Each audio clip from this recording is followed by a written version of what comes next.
বহুদিন আগের কথা, কত বছর আমরা জানি না। একজন প্রতাপশালী বাদশা ছিল, এখনকার বিশ্ব নেতাদের মতোই পরাশক্তি, ওই যে আসহাবুল কাহাফের মতো, বা ওই নমরুদের মতো, বা ওই যে ফেরাউন তার মতো একজন প্রতাপশালী বাদশা ছিল। তার অধীনে একজন বড় জাদুকর ছিল। কি ছিল? আচ্ছা, মজা আছে, ভালো করে বোঝেন। একটা বড় জাদুকর ছিল। এখনো কিন্তু বহু কান্ট্রি এই জাদুবিদ্যার চর্চা করে, আপনারা জানেন না। ভিতরে ভিতরে জাদুবিদ্যার চর্চা এখনো চলছে।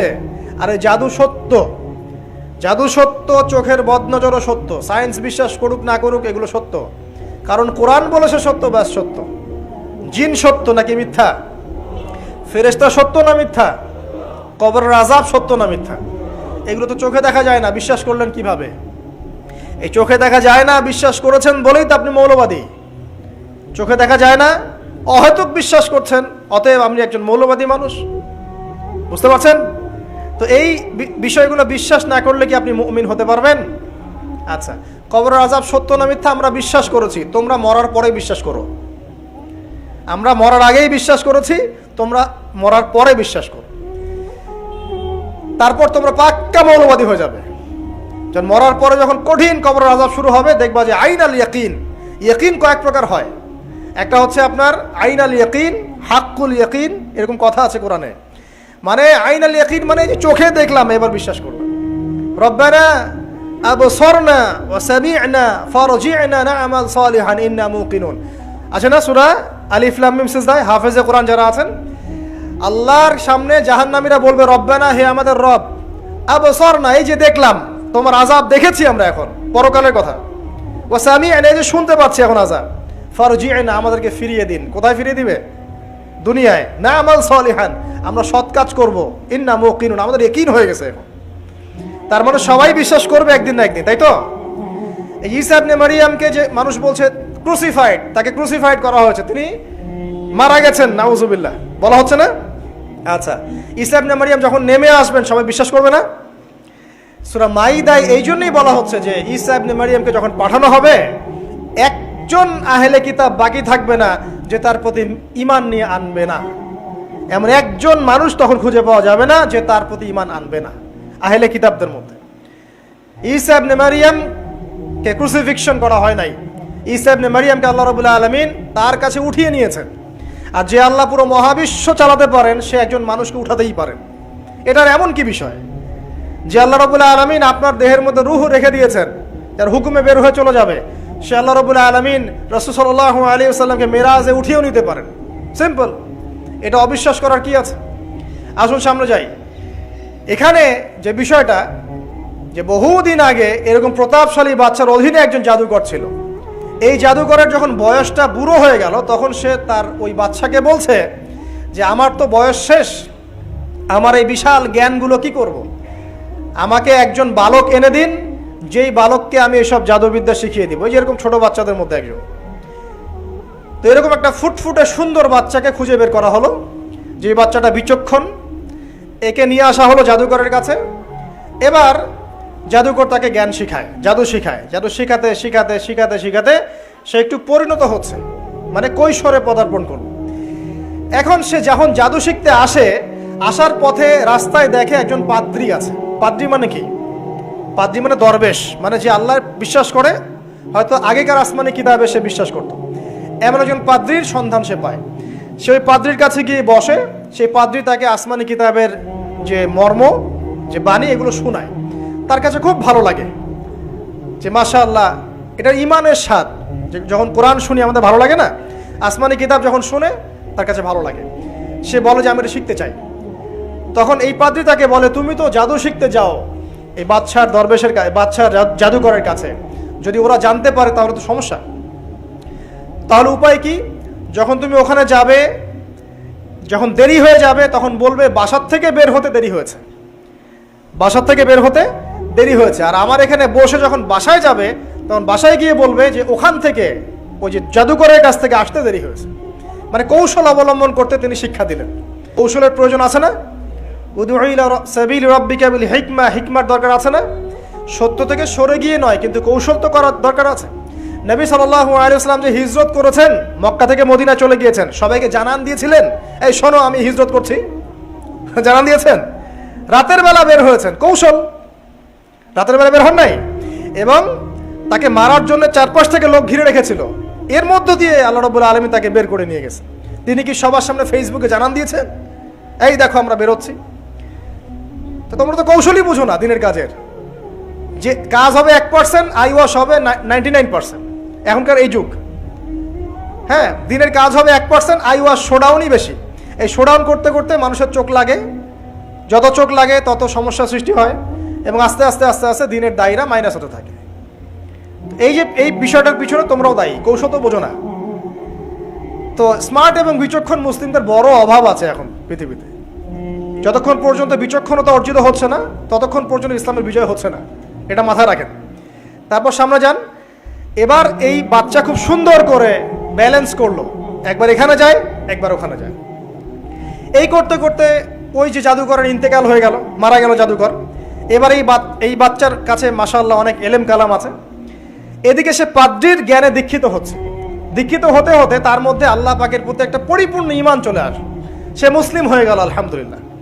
তো মুসলিম হওয়ার পরে একদিন সে যখন বাদশার কাছে যাচ্ছে, রাস্তায় একটা বিশাল জন্তু দেখা যাচ্ছে। বিশাল জন্তু, কিরকম জন্তু আমরা জানি না।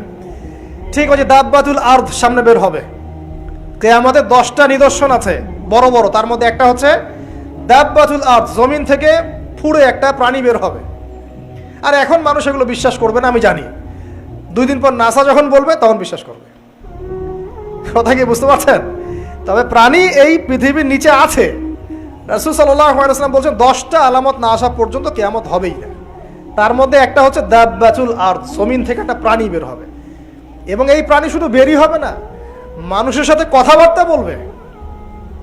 এবার মানুষের সাথে কথা বলবে প্রাণী। বিশ্বাস করছেন? এখন বিশ্বাস করছেন না জানি, কিন্তু প্রাণী মানুষের সাথে কথা বলবে। আল্লাহ পাক বলাতে পারেন না? পারেন। আচ্ছা, সামনে যান। ওই প্রাণী যখন দাঁড়িয়ে আছে রাস্তায়, এখন এই বালক বলছে, আজকে আমি প্রমাণ করে নিব যে আল্লাহর আনুগত্যশীল ওই পাদ্রী সঠিক নাকি ওই জাদুকর সঠিক। এবার সে একটা ইট হাতে নিল, পাথর হাতে নিয়ে সে বলছে, আল্লাহ, তোমার কাছে যদি ওই জাদুকরের কাজের চাইতে এই পাদ্রীর কাজ বেশি পছন্দনীয় হয়, এই ইটের আঘাতে এই জন্তুকে তুমি মেরে ফেলো আল্লাহ। এ বলেছে বিসমিল্লাহ বলে পাথর নিক্ষেপ করলো। নিক্ষেপ করার সাথে সাথেই জন্তু ডেড। তখন তার আইন আল ইয়াকিন, হাক্কুল ইয়াকিন হয়ে গেল যে হ্যাঁ, আল্লাহর কাছে এই পাদ্রীর আমলই সবচেয়ে বেশি পছন্দনীয়। তার আর মনে কোনো সংশয় থাকলো না। কিশোর মানুষ না, কতটুকুই বা বোঝেন নাই? এবার তার মধ্যে একটা ইয়াকিন চলে আসলো এবং সে পরিপূর্ণ মুমিন মুসলিম হয়ে গেল। এবার যখন সে রাজ দরবারে যায়, তার কাছে পেশেন্ট আসে, মানে একজন মানুষ এসেছে, সে বলছে যে আমার চোখের সমস্যা। সে চোখে হাত দেয়, হাত দিয়ে বলে যে আপনি আল্লাহর প্রতি ঈমান নিয়ে আসেন, আমি আল্লাহর কাছে দোয়া করব, চোখ ভালো হয়ে যাবে। এভাবে পেশেন্ট আসে, সে বলে আল্লাহর প্রতি ঈমান নিয়ে আসেন, আমি দোয়া করব, ভালো হয়ে যাবে। এভাবে আস্তে আস্তে তার নাম এবং খ্যাতি ছড়িয়ে পড়তে লাগলো। যেই তার কাছে আসে, সে বলে আগে মুসলিম হন, ইমানদার হন, আল্লাহর প্রতি বিশ্বাস করেন, আমি দোয়া করব, ভালো হয়ে যাবেন। চোখ অন্ধ ভালো হয়ে যাচ্ছে, কুষ্ঠরোগী ভালো হয়ে যাচ্ছে, হ্যাঁ, প্যারালাইজড রোগী ভালো হয়ে যাচ্ছে, আলহামদুলিল্লাহ। নবী ঈসা আলাইহিস সালাম এমনটা করেছিলেন না? আল্লাহ পাক চাইলে করতে পারেন। একদিন ওই রাজ দরবারের একজন মন্ত্রী আসছে। এবার ওই রাজার একজন এমপি সাহেব, তার চোখে সমস্যা, সে আসছে, এসে বলছে যে আমার এই চোখের সমস্যা, আমার চোখটাকে ভালো করার দরকার, তোমার কাছে কোনো ওষুধ আছে নাকি? সে বলছে যে আপনি আল্লাহর প্রতি ঈমান নিয়ে আসেন, আমি আল্লাহর কাছে দোয়া করব, আপনি ভালো হয়ে যাবেন। এবার সে আলহামদুলিল্লাহ ঈমান নিয়ে আনলো এবং সে ভালো হয়ে গেল। এই ভালো হয়ে যাওয়ার পরের দিন যখন সে আবার ওই পার্লামেন্টে গিয়েছে আর কি, ওদের তৎকালীন রাজদরবারে, এবার রাজা ওকে দেখে বলছে যে তোমার তো চোখ অন্ধ ছিল, কিভাবে শেফা লাভ করলে? তো সে বলে না কিভাবে শেফা লাভ করলো, সে বলতে চাচ্ছে না, কারণ সে আজ করছে যে বললে সমস্যা হবে। এক পর্যায়ে তাকে খুবই পিটুনি দেওয়া হচ্ছে, রিমান্ডে নিয়ে গিয়ে কঠিন মাইট দেওয়া হচ্ছে। এক পর্যায়ে সে মারের যন্ত্রণা সহ্য করতে না পারে বলে ফেললো যে ওই বাচ্চা, তার কাছে গিয়ে আমি আরোগ্য লাভ করেছি এবং সে আমাকে বলেছে যে তার রবের প্রতি ঈমান নিয়ে আসতে, তাহলে আমি শেফা লাভ করব। এই বাচ্চা এখন বলছে ফেরাউনের মতো যে আয়না রব্বুকুমুল আ'লা, আমি তো তোমাদের রব। নমরুদের মতো, আমি তো তোমাদের রব। আমি তো জানি না যে আমি ছাড়া তোমাদের কোনো ইলাহ আছে? এবার এই লোকটাকে হত্যা করা হলো, এই এমপি সাহেবকে হত্যা করা হলো, বিকজ সে ঈমান নিয়ে আসে। এবার সেই বালককে ডেকে আনা হচ্ছে, বলা হচ্ছে বলো তুমি নাকি তোমার রবের নাম দিয়ে মানুষের ট্রিটমেন্ট করা শুরু করেছো। তখন সেই বালক বলছে, হ্যাঁ আমি এক আল্লাহর প্রতি বিশ্বাস করি এবং তার রাসূলের প্রতি বিশ্বাস করি, তার প্রেরিত আসমানি কিতাবে বিশ্বাস করি। এখন রাজা বলছে, আমি ছাড়া তোমাদের কোনো ইলাহ আছে আমি তো জানি না। এই সৈন্যবাহিনী শোনো, এই বালককে ধরো, ধরে নিয়ে গিয়ে উঁচু পাহাড়ে নিয়ে যাও, ওখান থেকে ফেলে দাও। কথা বুঝতে পারছেন? এবার তাকে নিয়ে যাওয়া হলো, ক্রস ফায়ার দেওয়া হবে, এবার উপরে নেওয়া হয়েছে, একদম পাহাড়ের উপরে। এবার ওই বালক উপরে উঠে একটা দোয়া করছে, এই দোয়াটা সবাই শিখে নেন। ওই বালক উপরে উঠে দোয়া করছে, আল্লাহুম্মা কফিনিহিম বিমা শি'তা, আল্লাহুম্মা কফিনিহিম বিমা শি'তা, আল্লাহুম্মা কফিনিহিম বিমা শি'তা। পাহাড় থরথর করে কাঁপা শুরু করলো এবং ওই সৈন্যবাহিনী পাহাড় থেকে পড়ে গেল, বালকের কিচ্ছু হলো না। আমি কিন্তু বানোয়াট কোনো গল্প বলছি না, এটা কোরআন থেকে বলছি এবং এটা তাফসীর। আপনি যে কোনো তাফসীর পড়েন, মারিফুল কোরআন, তাফসীর ইবনে কাসির, জালালাইন পড়ে দেখেন, জাস্ট পড়ে দেখেন আমার সাথে ডিবেট করার আগে। এবার সে বালক হেঁটে হেঁটে চলে আসলো রাজদরবারে। আবার কি ব্যাপার, তুমি মরো নাই? না, আল্লাহ আমাকে বাঁচিয়েছেন, আমার রব আমাকে বাঁচিয়েছেন। আবার পাঠানো হচ্ছে আরেক দল সেনাবাহিনীকে নিয়ে, যাও এবার ওকে সমুদ্রে নিয়ে যাও, সমুদ্রের মাছ সমুদ্রে ডুবিয়ে দিবে একদম। আবার সে ওখানে গিয়ে বলল, আল্লাহুম্মা কফিনিহিম বিমা শি'তা, হে আল্লাহ, অর্থ হচ্ছে হে আল্লাহ আমার বিপক্ষে যারা আছে আপনি যা দিয়ে ইচ্ছা ওদের বিরুদ্ধে আমাকে সাহায্য করেন। অর্থটা হচ্ছে এমন, আল্লাহুম্মা কফিনিহিম বিমা শি'তা, আল্লাহ আপনি আমার জন্য যথেষ্ট হয়ে যান, ওদের বিরুদ্ধে আমার জন্য যথেষ্ট হয়ে যান, যা ইচ্ছা তাই দিয়ে আপনি হেদায়েত করুন, মানে আমাকে হেফাজত করুন। ঠিক আছে, আল্লাহুম্মা কফিনিহিম বিমা শি'তা, ছোট্ট দোয়া। এবার ওই সমুদ্র উত্তাল হওয়া শুরু করলো এবং ওরা জাহাজ থেকে পড়ে গেল। এই বাচ্চা সেফলি আবার চলে আসলো রাজদরবারে। বিশ্বাস করছেন না? চলে আসলো। এবার আসার পরে বলছে, শোনেন আমাকে এভাবে মারতে পারবেন না, আমাকে এইভাবে মারা যাবে না, আমি আপনাদেরকে বলে দিচ্ছি কিভাবে আপনি আমাকে মারতে পারবেন। তো বাচ্চা বলছে, কিভাবে মারতে পারবো বলো। তখন সেই বাচ্চাটা বলছে যে আপনি সমস্ত এলাকার মানুষকে এক জায়গায় জড়ো করবেন, মানে পুরো নেশনের যত মানুষ সবাইকে একটা মাঠে নিয়ে আসবেন, মাঠের মাঝখানে একটা গাছ রোপণ করবেন বা একটা কিছু স্তম্ভ নির্মাণ করবেন, সেখানে আমাকে বেঁধে ফেলবেন। বেঁধে ফেলার পরে আমার এই ধনুক থেকে একটা তীর বের করবেন, তীর বের করে আপনি নিজ হাতে এই তীরটাকে নিশানা দিবেন, দিয়ে বলবেন বিসমিল্লাহ আল্লাহর নামে, বিসমিল্লাহ আল্লাহর নামে, বিসমিল্লাহি রব্বি হাযাল গোলাম বলে ছুড়বেন। অর্থ হচ্ছে আমি এই রবের, আমি এই বাচ্চার রব, আমি এই বাচ্চার রব আল্লাহর নামে তীর ছুড়লাম, এটা বলে তীরটা নিক্ষেপ করবেন, তাহলে আমি মরবো, তার আগে মরবো না। কথা কি বুঝতে পারছি? এবার তাই করা হলো, সমস্ত এলাকার মানুষকে এখানে জড়ো করা হলো। কথাটা ভালো করে বোঝেন, সমস্ত এলাকার মানুষ মানে কি, ওই এলাকার সব মানুষ, মানে মুমিন কাফের যে আছে সবগুলাকে একত্রিত করা হলো। করার পরে বাচ্চাটাকে এভাবে একটা জায়গায় বেঁধে দেওয়া হয়েছে, খেজুর গাছে, তাফসীরে এসেছে খেজুর গাছে। এবার সে এখান থেকে তীর বের করে বাদশা বলছে বিসমিল্লাহি রব্বি হাযাল গোলাম, নিক্ষেপ করলো। তীরটা ঠিক, আল্লাহ পাকের দৃষ্টি দেখেন এত সূক্ষ্ম, ওইটাই বর্ণনা করেছেন। তীরটা ঠিক বাচ্চার এই জায়গায় লেগেছে, এই যে মাথার এইখান থেকে লেগে এদিকে বের হয়ে গেছে। ওই বাচ্চা ছেলেটার এই যে কপালের এই পার থেকে এই পার পর্যন্ত তীর চলে গেল এবং বাচ্চাটা শহীদ হয়ে গেল, আলহামদুলিল্লাহ।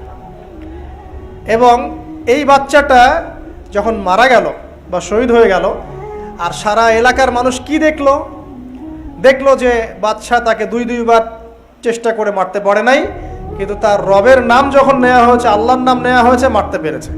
দেন অ্যান্ড দেন পুরো এলাকার সমস্ত মানুষ মুসলিম হয়ে গেল, আলহামদুলিল্লাহ। একজন বাচ্চার জীবনের বিনিময়ে সমস্ত এলাকার মানুষ ইসলামের হেদায়েত পেয়ে গেল, আলহামদুলিল্লাহ। এবার বাদশার মাথা তো আরো খারাপ, একটাকেই সামলাতে পারছিলাম না, এবার তো সমস্ত এলাকার মানুষ মুসলিম হয়ে গেছে। এখন কি করবেন?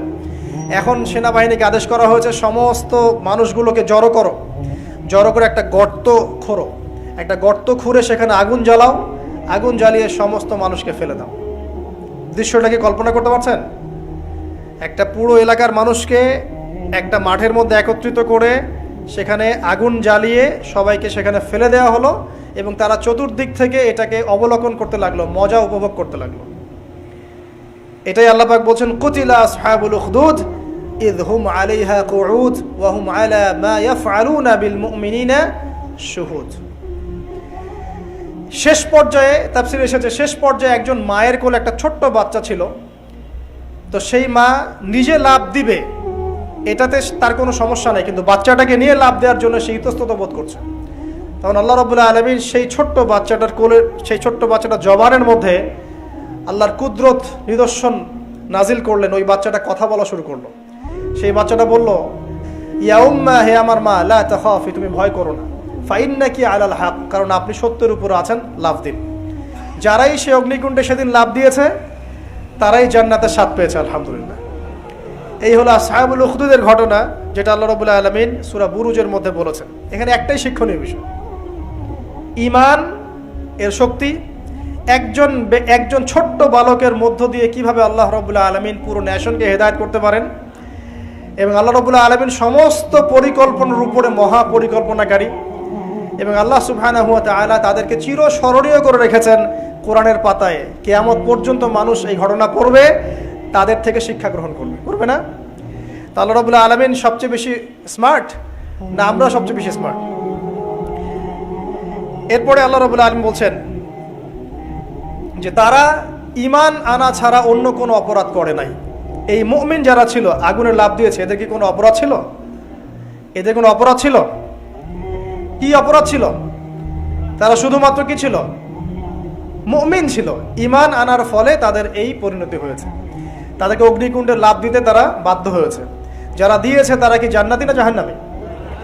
জান্নাতি। ওই যে বালক যে একা দৃষ্টান্ত স্থাপন করে গেল এবং পুরো নেশনকে হেদায়েত দিয়ে গেল, এই বালক সফল না ব্যর্থ?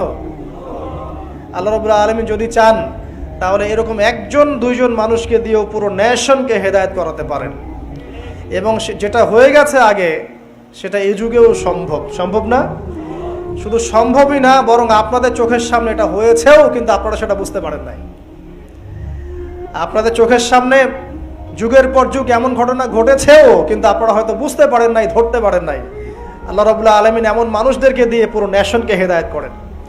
কিছু মানুষকে আল্লাহ পাক পরীক্ষায় ফেলেন, তাদের মধ্য দিয়ে আল্লাহ পুরো নেশনকে হেদায়েত করতে পারেন, আলহামদুলিল্লাহ। আসহাবুল উখদুদের এই বাচ্চার মধ্যে আমাদের সবার জন্য নিদর্শন আছে।